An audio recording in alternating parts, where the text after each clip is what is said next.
வணக்கம். ஆகாஷ்வாணி புதுச்சேரி செய்திச் சுருக்கம் வாசிப்பவர் வாசுகி சந்திரசேகரன்.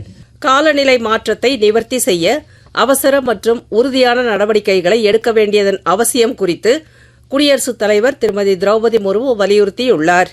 புதுடெல்லியில் இன்று நடைபெற்ற சர்வதேச சூரிய சக்தி கூட்டணி சபையின் 8வது மாநாட்டில் உரையாற்றிய அவர், காலநிலை மாற்றத்தை எதிர்த்து போராடுவதில் இந்தியா உறுதி பூண்டுள்ளதாக கூறினார். இந்நிகழ்ச்சியில் மத்திய புதுப்பிக்கத்தக்க எரிசக்தித்துறை அமைச்சர் திரு பிரல்ஹாத் ஜோஷி மற்றும் சர்வதேச சூரிய சக்தி கூட்டணியின் இயக்குநர் ஜெனரல் திரு ஆஷிஷ் கண்ணா ஆகியோர் பங்கேற்கிறார்கள். புதுச்சேரி ஜிப்மர் மருத்துவக் கல்லூரியில் பிஎஸ்சி நர்சிங் படிப்புக்கான கலந்தாய்வு வரும் 29ஆம் தேதி நடைபெற உள்ளது.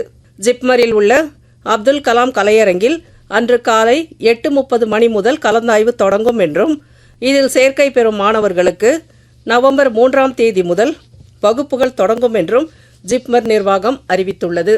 புதுச்சேரியில் மண்புழு உரம் தொட்டி மற்றும் மண்புழு உரப்படுகை மானிய விலையில் அமைப்பதற்கு விண்ணப்பிக்க தகுதியான விவசாயிகளின் பெயர் பட்டியல் சமூக தணிக்கைக்காக புதுவையில் உள்ள உழவர் உதவியகங்களின் அறிவிப்பு பலகையில் வெளியிடப்பட்டுள்ளது.